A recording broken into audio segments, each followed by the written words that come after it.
Сәлем достар, өте керемет ауызда еритін печенье жасайтын боламыз.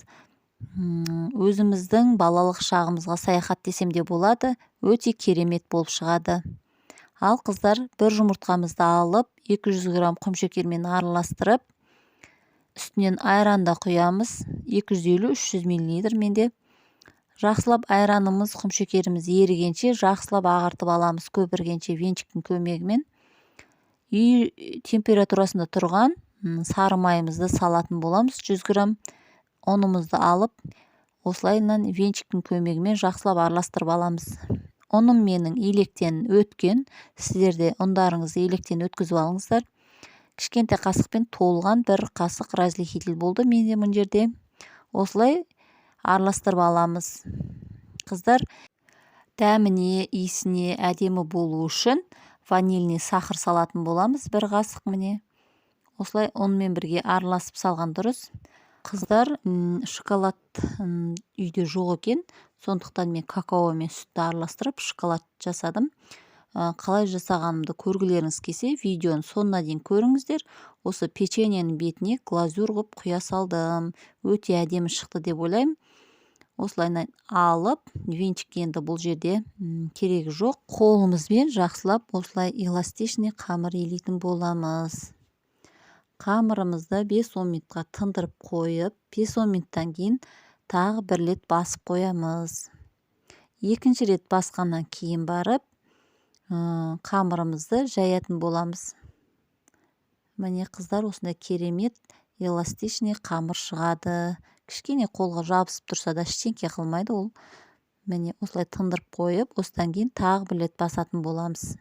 Мен бір рет басып, екінші рет міне жайып жатырмын.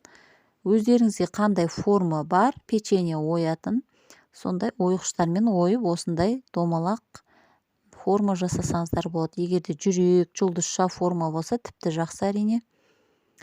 Тіпті ештеңе жоқ десеңіздер, стаканның көмегімен ойып алсаңыздар болады.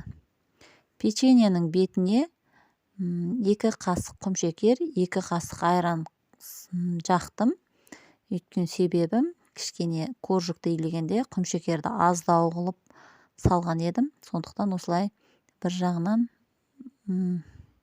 тәттілігі болсын деп осылай істедім. Міне осындай әдемі томпиған коржиктар пісіп шықты менде.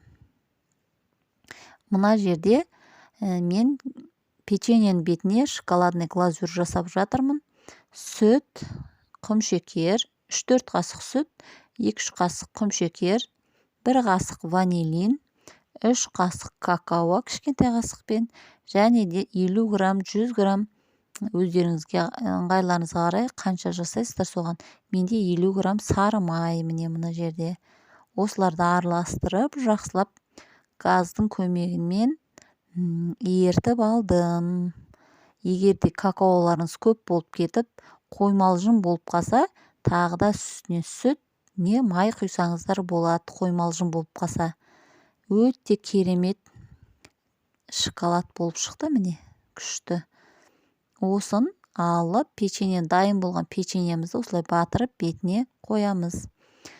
Бәрін дайындап алып, 15-20 минутқа холодильникке қоямыз, бетіндегі шоколад қату үшін.